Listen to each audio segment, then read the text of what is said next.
हाँ, क्या क्या हुआ? सर लाइन चला गया है तो वाईफाई बंद हो गया है। सेटअप भी पूरा एकदम बता रहा है कि लॉस्ट योर नेट। तो वाईफाई को तो तुम्हें उसके साथ रखना है ना, इन्वर्टर के बैकअप पे। यस सर, आ गया वापस सर। क्या स्टार्ट कीजिए सर, स्टार्ट। नहीं नहीं, एक चीज ध्यान रखो। यस सर, आ गया नहीं, नेटवर्क वापस सर। लाइट आया कि नहीं अभी? कट गया। ठीक है,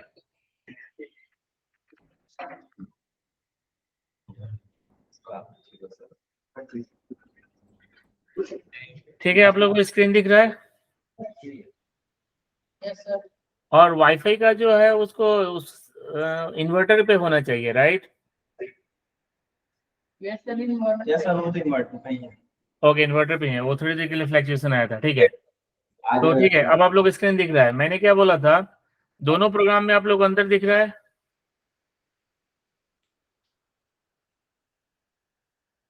फर्स्ट वाला प्रोग्राम है यहाँ पर 20 के बाद डैश डबल को लास्ट को नहीं दिया है। नहीं नहीं, ठीक है, यहाँ पे हमने नॉर्मल वेरिएबल यूज किया है और यहाँ पे हमने एरे का यूज किया है। मैंने एरे का यूज बोला था आप लोगों को, राइट? एरे का यूज, ठीक है। ये एरे का लाता है, नम्स जो है आपका एरे का, तो इस तरह से आपको यूज करना था, ठीक है। और जब भी आप एरे में दो वैल्यू डालते हैं, यहाँ पे आपको नम्स एरे का नाम है, उसमें इंडेक्स नंबर डालते हैं तो और उसके दोनों वैल्यू को ऐड करते हैं। अब इसको गुना करना है दोनों वैल्यू में, तो सिंपल आप उसी चीज को रखेंगे और यहाँ पे आप क्या कर देंगे, सिंपल मल्टीप्लाई करेंगे। ओके, तो 200 ऐसे आपको करना था। तो अगर कहीं पे भी कोई कंफ्यूजन हो, यू कैन आस्क। ओके, भैया लेट्स गो नेक्स्ट। एरे हमें समझ में नहीं आ रहा है, एरे क्यों लगाते हैं? एरे लगाया नहीं है, ये कमेंट है। जैसे एक चीज आप देखो, मान लो कोई प्रोग्राम लिख रहे हो ना, तो जनरली प्रोग्राम में क्या किया जाता है कि एक कमेंट लिखा जाता है। जैसे कोई नोट्स बनाते हो तो साइड में लिखते हो, तो मैंने इसको इसलिए किया है कि ये एरे वेरिएबल है। अब मान लो तुम, जैसे ये प्रोग्राम है, अब तुम चाहते हो कि ये 3 लाइन प्रोग्राम में रन ना करे, तो आपका एक होता है मल्टी लाइन कॉमेंट, उसमें ऐसे लिखते हैं फिर स्टार देते हैं। तो अब देखो ये डाउन हो गया, डल, यानी कि अब ये प्रोग्राम में रन नहीं करेगा। फिर हम इसको स्टार देंगे और क्लोज करेंगे। तो इतना जो प्रोग्राम है ना, वो तुम्हारा इतना लाइन का जो कोड है वो तुम्हारे प्रोग्राम से हट जाएगा, ठीक है। तो अब इसमें से मान लो देखोगे तो तुम्हारा आउटपुट में क्या आएगा, आपका 330 एंड 200। तो वो आपका मल्टी लाइन कॉमेंट होता है। क्यों कमेंट की जरूरत पड़ती है? कई बार जब प्रोग्राम बनाते हो और कुछ लगता है यार ये कल को हमें जरूरत पड़ेगा, लेकिन उसको आप डिलीट भी नहीं करना चाहते, तो उस केस में आप उसको कमेंट आउट करके रख सकते हो। अब जैसे मान लो ये हमने पहला लाइन है, ये दूसरा लाइन है, ये तीसरा लाइन है। अगर आप इसको रन कर रहे हो तो तुम्हारा दो आउटपुट आ रहा है, एक 30 आ रहा है, एक 200 आ रहा है। अब इसमें से चाहते हो कि ये वाला लाइन जो है प्लस वाला, वो तुम्हें नहीं चाहिए, तो तुम्हारे पास क्या उपाय है? या तो इसको डिलीट करो, जब तुम डिलीट करके रन करोगे तो वो लाइन ही खत्म हो जाएगा। या फिर उससे अच्छा है कि अगर उस लाइन को अब तुम्हें यूज नहीं करना है, तो सिंपल या तो मल्टी लाइन कॉमेंट कर दो ऐसे, जो कि स्लैश स्टार और स्टार स्लैश, तो इसमें आपका प्रोग्राम वैसे ही रहेगा, लेकिन जब रन करोगे तो वो आउटपुट में वो नहीं आएगा। सर वो कैसे हुआ? तो इसको हम मल्टी लाइन कॉमेंट करते हैं। तो या फिर आप सिंगल लाइन कॉमेंट करोगे, तो सिंगल लाइन कॉमेंट करने के लिए सिंपल सा आपको, अगर यहाँ पे 2 डैश दे दोगे, 2 डैश या स्लैश स्लैश, हाँ, केवल अगर स्लैश स्लैश कर दोगे तो एक लाइन का कमेंट हो जाएगा, यानी ये लाइन पूरा हट जाएगा तुम्हारे प्रोग्राम से। लाइन नंबर 10 का कोई असर नहीं होगा तुम्हारे प्रोग्राम पे, समझ गए?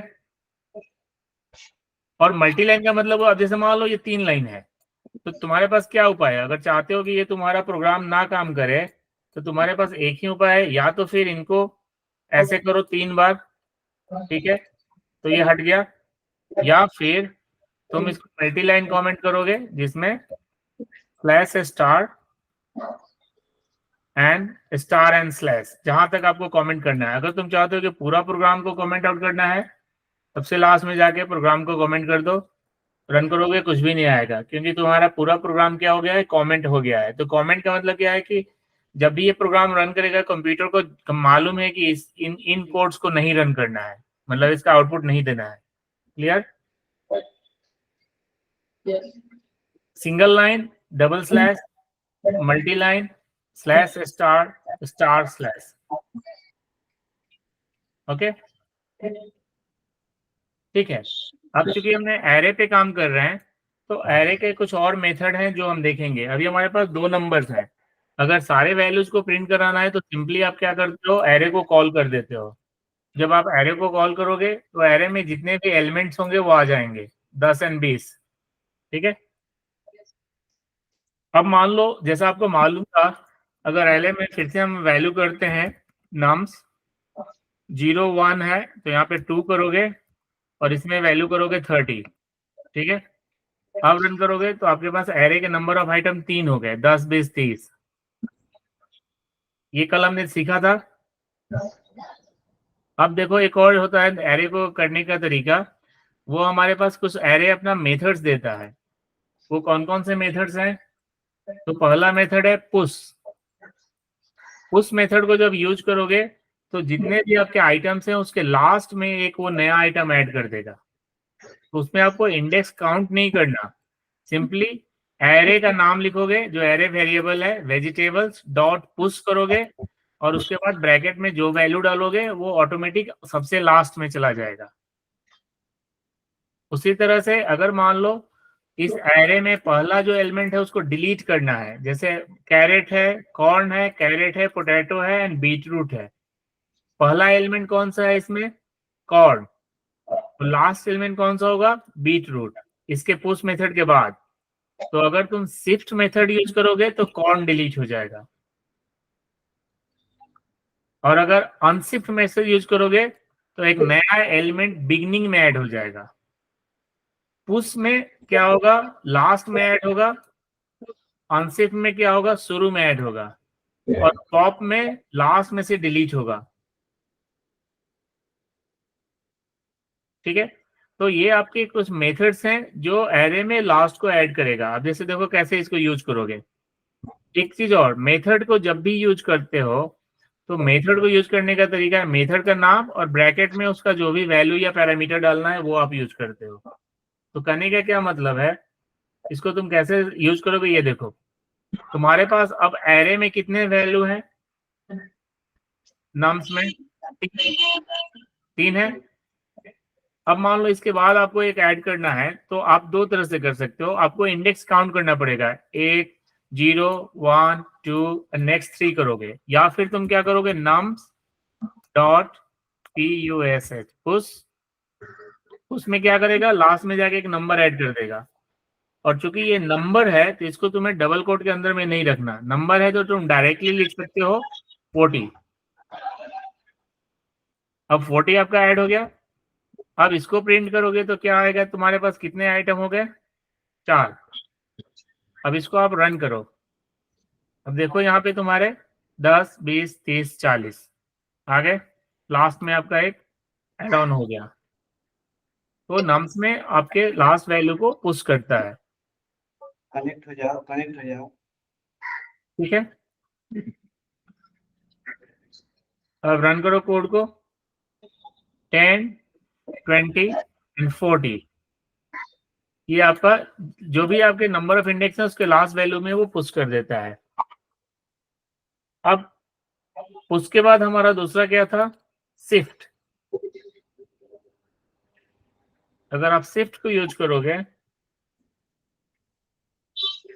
तो आप देखो शिफ्ट में क्या किया, जो आपका पहला इंडेक्स वैल्यू था उसको उसने डिलीट कर दिया, जो कि आपका पहला इंडेक्स वैल्यू 10 था। उसका उल्टा होता है अनशिफ्ट।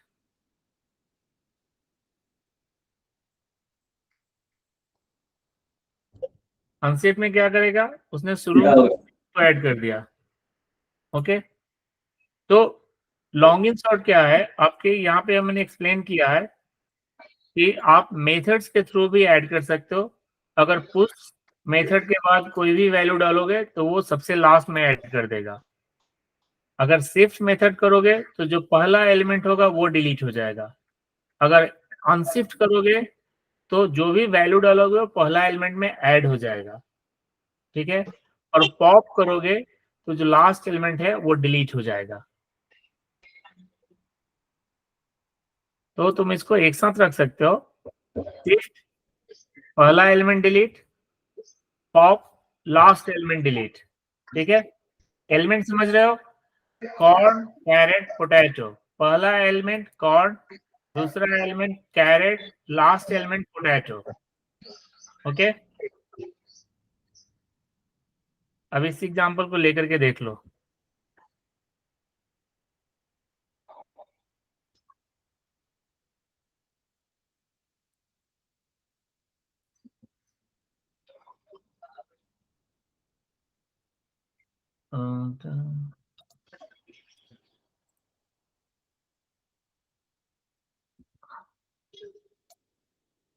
प्रोग्राम को तुम पेस्ट करोगे, ये आपका वेरिएबल्स हो गए, ठीक है। अब जब इसको प्रिंट करना है, समझ में आ रहा है कि नहीं?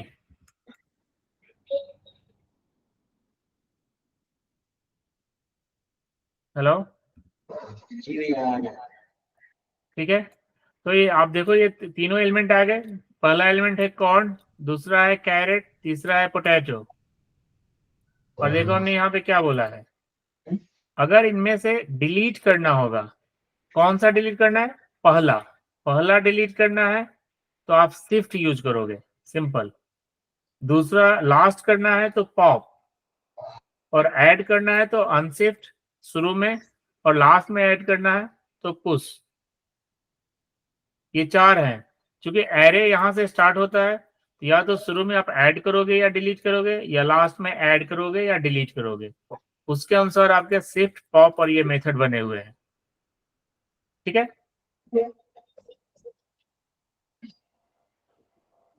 एक और चीज यूज होता है, अब एरे का साइज क्या है तो उसके लिए एक लेंथ फंक्शन यूज होता है। लेंथ फंक्शन को कैसे यूज करोगे? वेरिएबल का नाम, वेरिएबल का जो भी नाम होगा, डॉट लेंथ लिखोगे तो वो बता देगा कि इसमें कितने एलिमेंट हैं। अब जैसे एग्जांपल देखो यहाँ पे,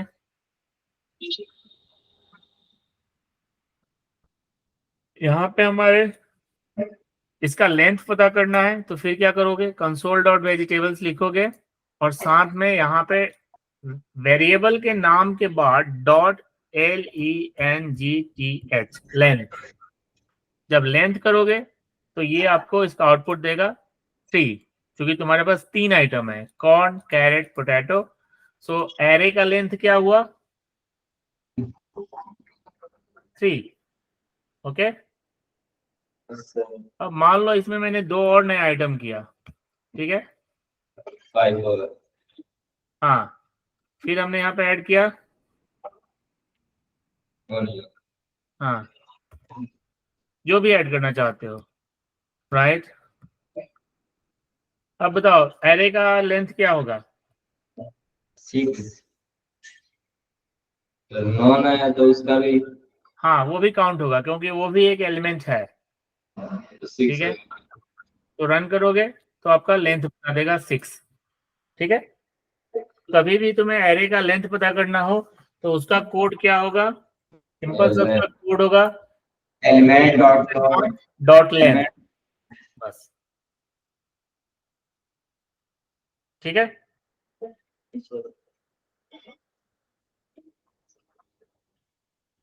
cool, any question, any thought? अब हम दूसरा थोड़ा और इंटरेस्टिंग प्रोग्राम सीखेंगे, ठीक है। इसमें आप लोग और मजा आना चाहिए।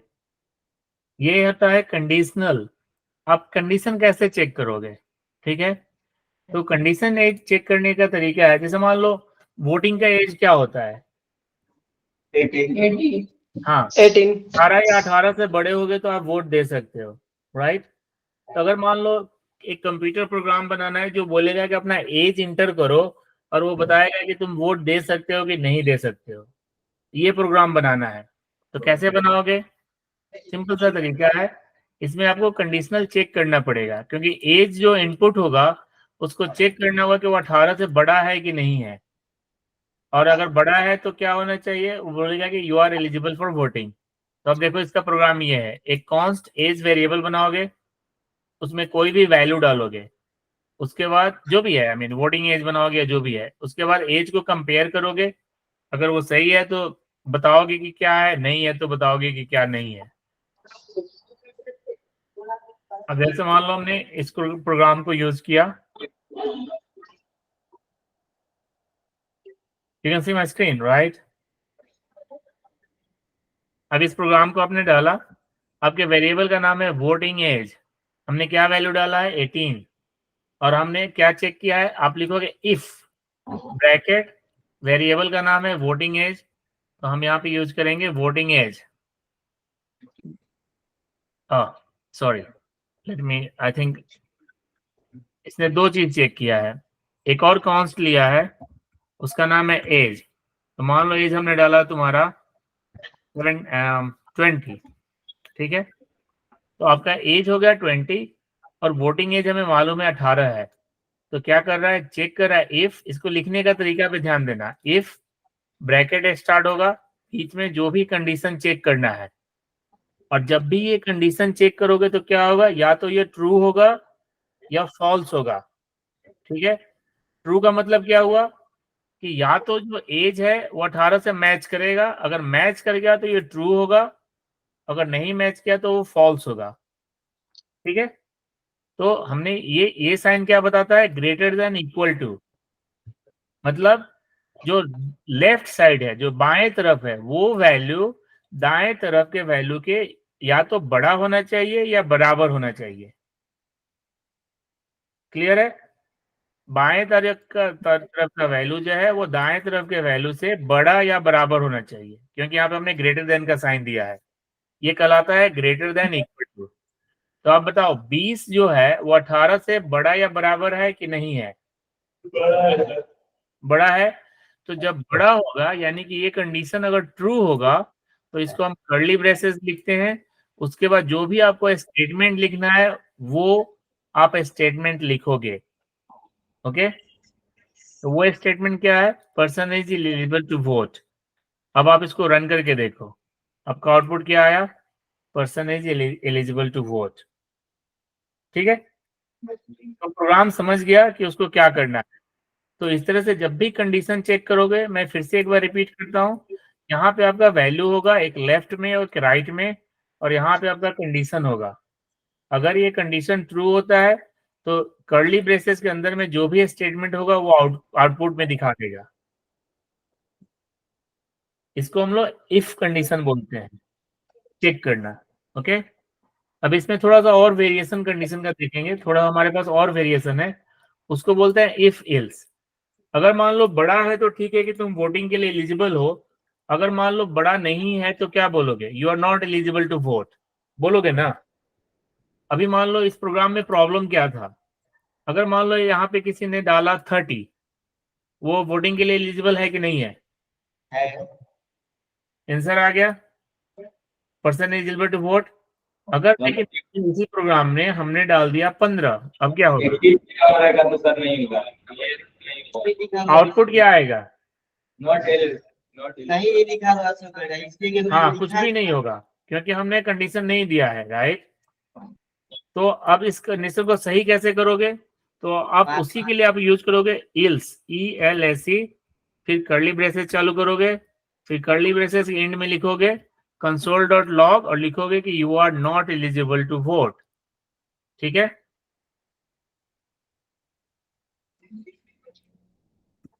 ये इल्स क्यों लगाया, देखो अब मैं बता रहा हूं इल्स क्यों लगाओगे। अगर मान लो ये कंडीशन ट्रू हुआ तो ये स्टेटमेंट प्रिंट होगा, और अगर ये कंडीशन ट्रू नहीं हुआ, जैसे कि 15 है, 15 18 से बड़ा या बराबर है, 15 18 से बड़ा या बराबर है, क्या बड़ा है, 15 18 से बड़ा है, नहीं छोटा है, छोटा है, 18 बड़ा है, 15। हाँ तो 15 18 से छोटा है ना, तो ये तो ट्रू होगा नहीं, ये कंडीशन तो फेल हो गया। तो अब ये कंडीशन फेल हो गया तो अगर इल्स नहीं लगाओगे तो वो कुछ भी आउटपुट नहीं देगा, इसीलिए हमने इल्स लगाया है कि अगर कंडीशन फेल होता है तो इल्स वाले सेक्शन में प्रोग्राम जाएगा, कंप्यूटर यहाँ आएगा और इसमें जो भी स्टेटमेंट लिखे हो वो प्रिंट करेगा। तो 18 से अगर छोटा है तो हमें करना है you are not eligible to vote. ठीक है, अब इसको रन करो। अब तुम्हारा प्रोग्राम बिल्कुल सही हो गया। अब कोई भी नंबर डालोगे वो बताएगा कि तुम वोट कर सकते हो कि नहीं कर सकते हो। कौन सा नंबर ट्राई करना है नेक्स्ट? कम ही रखिए। कितना? 7? यस सर, 10 से 9 कुछ। ठीक है, 7 करोगे तो रिजल्ट क्या आना चाहिए? Not eligible to vote. ठीक है, you are not eligible to vote. अगर मान लो यहाँ पे मैंने 100 डाल दिया तो क्या आना चाहिए? पर्सन इज एलिजिबल टू हो जाएगा sir. Yes, person is eligible to vote, क्योंकि 18 से बड़ा है। अगर मान लो हमने एग्जैक्ट 18 साल कर दिया तो क्या होगा? तुम्हारा वोटिंग होना चाहिए कि नहीं होना चाहिए? और वो आपका कंडीशन क्यों ट्रू हो रहा है बता सकते हो? क्योंकि हाँ, यहाँ पे हमने लिखा है greater than equal to, right? तो 18 इक्वल टू 18 ट्रू हो जाएगा। ठीक है, इक्वल के लिए हो जाएगा। हाँ, वो इक्वल वैल्यू है इसलिए ट्रू हो जाएगा। अब आपका रिजल्ट आ गया। तो लोग बोलते हैं कि यार साला कंप्यूटर मेरा गलती कर दिया। कंप्यूटर गलती नहीं करता है। कौन करता है? हम लोग करते हैं। प्रोग्रामर। ठीक है, अब मान लो यही प्रोग्रामर कोई बना रहा है और वो इक्वल टू लिखना भूल गया और तुम डालोगे 18 तो बोलेगा कि साला ये तो काम ही नहीं कर रहा है, ये बोल रहा है कि you can not eligible to vote. ये तो साला कंप्यूटर खराब है। हम 18 साल के हैं, कह रहा है कि वोट नहीं कर सकते। ठीक है, तो प्रॉब्लम किसका है? कंप्यूटर का नहीं है। कंप्यूटर वही कर रहा है जो तुम उसको करने को कह रहे हो। अब यहाँ पे गलती क्या कर दिया प्रोग्रामर ने? उसने ये नहीं सोचा कि कोई 18 साल का भी हो सकता है, तो उसने केवल ग्रेटर देन लगाया है। तो इसको क्या करना है सही करने के लिए? जैसे ही तुम ग्रेटर देन इक्वल टू करोगे तुम्हारा प्रोग्राम काम करने लगेगा। समझ गए? क्लियर है? Yes sir. If else clear हो गया? कोई एक और मैं प्रोग्राम बताता हूं। ये तो मान लो 2 कंडीशन हो गया। अगर मान लो इसी में एक ऐसा है कि 12 साल से छोटा है तो तुम बोलते हो कि तुम किड्स हो। ठीक है, और तुम्हें मालूम है 13 14 चालू होता है तो टीनेज हो जाता है। कब तक टीनेज कब तक होता है? टीनेज 18 तक सर। 19 भी तो टीन ही है ना। तो तुम्हारा मान लो 0 से लेकर के 12 साल का जो है उसको तुम बोलोगे कि किड्स है, और मान लो 13 से लेकर के 19 साल तक होगा तो उसको बोलोगे टीनेज है, और 19 से बड़ा होगा 20 से लेके मान लो जितना भी डाले 100 तक मान लो 60 साल तक मानो कि एडल्ट, और 60 के ऊपर जो भी होगा उसको बोलोगे ओल्ड मैन। ठीक है, तो कितना कंडीशन आपका बन गया? 4। हाँ, तो पहला किड्स का क्या रूल है? किड्स कौन होगा? जब age less than equal to 12 होगा। Yes sir. टीन कौन होगा? 19 हाँ, तो greater than equal to 13 and less than equal to 19। Adult कौन होगा? Greater than 20 and less than 60। हाँ, ग्रेटर देन 20 लेकिन होना चाहिए लेस देन 60। जब होगा तो क्या होगा? वो एडल्ट। और ओल्ड मैन कौन होगा? सर इक्वल भी दे दीजिए। हाँ इक्वल भी जाएगा। हाँ, और ओल्ड मैन कौन होगा? Sir greater than 61 equal. हाँ, greater than 61, greater than equal to 61, या सिंपल आप ग्रेटर देन 60 कर सकते हो, राइट? एंड कोई 200 साल का भी होगा तो वो भी ओल्ड मैन ही होगा, तो बस ग्रेटर देन पे छोड़ दो, उसके ऊपर नहीं जाना। कर दीजिए। हाँ, 60 के बाद अब उसकी मर्जी, जितना दिन तक ओल्ड मैन जिए, 150 साल जिए उसकी मर्जी। ठीक है, तो ये आपके 4 कंडीशन हो गए। ठीक है, अब इस कंडीशन के ऊपर आपको प्रोग्राम बनाना है कि वो आपको बताए कि आप बच्चे हो, एडल्ट हो कि ओल्ड मैन हो। तो पहले इसको क्या करेंगे, कमेंट सेक्शन में रख लेंगे कि हमारे पास ये वैल्यू पड़ा रहे कि हम क्या करने जा रहे हैं। आपका एक एज होगा, यहाँ पे हमें इसकी जरूरत नहीं है क्योंकि हमारे पास बहुत सारे वेरिएबल हैं, तो हम दूसरा वेरिएबल यूज नहीं करेंगे, हम डायरेक्ट एब्सोल्यूट नंबर से चेक करेंगे। तो जैसे क्या बोला, if age greater than equal to, यहाँ पे हम लोग डाल देंगे 12, तो आउटपुट क्या आना चाहिए, किड्स। Yes, ठीक sir. है, अब देखो अब क्या होगा, इल्स, इफ और इल्स एक ही बार होता है, तो इसका एक तरीका होता है इल्सिफ करके होता है। इल्सिफ में तुम दूसरा कंडीशन डालोगे और उसका स्टेटमेंट डालोगे। तो दूसरा कंडीशन हमारा क्या है बताओ, age Teen is learning some greater equal than 13 and and less than equal than 90. Right, तो ये क्या होगा, टीन हो जाएगा। ये टीनेज हो जाएगा। ठीक है, फिर हमको इसे रिपीट करना है, अभी हमें और चाहिए, तो सिंपल कॉपी पेस्ट करके रिपीट कर दो। अब इसमें क्या कंडीशन होगा, एज की जगह अलग लिख दीजिए 20 to 60 20 से लेके कब तक, 60, ये अडल्ट हो जाएगा। एडल्ट हो जाएगा। ठीक है, फिर एक बार अब 60 के, या तो इसके बाद सीधे तुम कर सकते हो, इसके ऊपर कोई भी वैल्यू हो तो अब आपको एल्सिफ नहीं लिखना, सीधे एल्स लिख दो, राइट। क्योंकि अब 60 के ऊपर जो भी होगा वो ओल्ड मैन होगा, चाहे वो जितना भी हो, राइट। ग्रेटर तो लास्ट में सीधे कर दोगे, इसमें ग्रेटर कंडीशन चेक नहीं करना, क्यों, क्योंकि 60 के ऊपर का नंबर क्या होगा, 61 होगा, 62 होगा, 63 होगा, और तुम्हें मालूम है कि 60 के ऊपर कोई भी होगा उसका क्या होना चाहिए, ओल्ड मैन। ठीक है, प्रोग्राम बन गया। अब मान लो एज का हमने क्या डाला है, 18। अब इसको रन करके देखते हैं क्या आउटपुट आ रहा है। ठीक है, ये एंड को रिकॉग्नाइज नहीं कर पा रहा, तो एंड को आप दो तरह से लिखते हो, एक इस तरह से लिखते हो, नो आई थिंक ये हो जाएगा, और let me see, and I think this would be the end. होगा। हाँ, और कहाँ कहाँ है, that's it, right. Yes, sir. अब देखते हैं क्या बोल रहा है। ठीक है, किड्स आ गया। ठीक है राकेश, तुम बताओ अब कौन सा एज चेक करना है कि तुम क्या हो, नंबर बोलो। 90. 19, तो क्या आना चाहिए रिजल्ट, 3 आएगा, 13 जाएगा। 3 आएगा, क्योंकि 19 है तो 3 है, लेकिन किड्स आ रहा है, क्यों, कुछ तो गड़बड़ हुआ है, राइट। एक बजा सर, इक्वल टू साइन ये दिए 20 से है सर, नहीं हाँ तो सही तो आ रहा है, इक्वल टू और तीन तो है सही है, इक्वल टू दोनों में है 3 आना चाहिए ना, लेकिन 3 नहीं आ रहा है ना, किड्स आ रहा है। आउटपुट में आपका किड्स आ रहा है ना।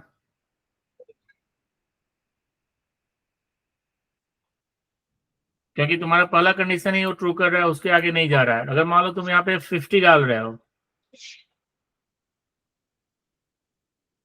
ठीक है, तो this is part of your testing. When you run the program you will test it कि तुम्हारा टेस्टिंग सही से काम कर रहा है कि नहीं। So you will keep testing the value and you see like, यानी कि इसके आगे वो जा ही नहीं रहा। इफ के बाद ये कर रहा है, एल्सिफ पे वो कंडीशन चेक नहीं कर रहा।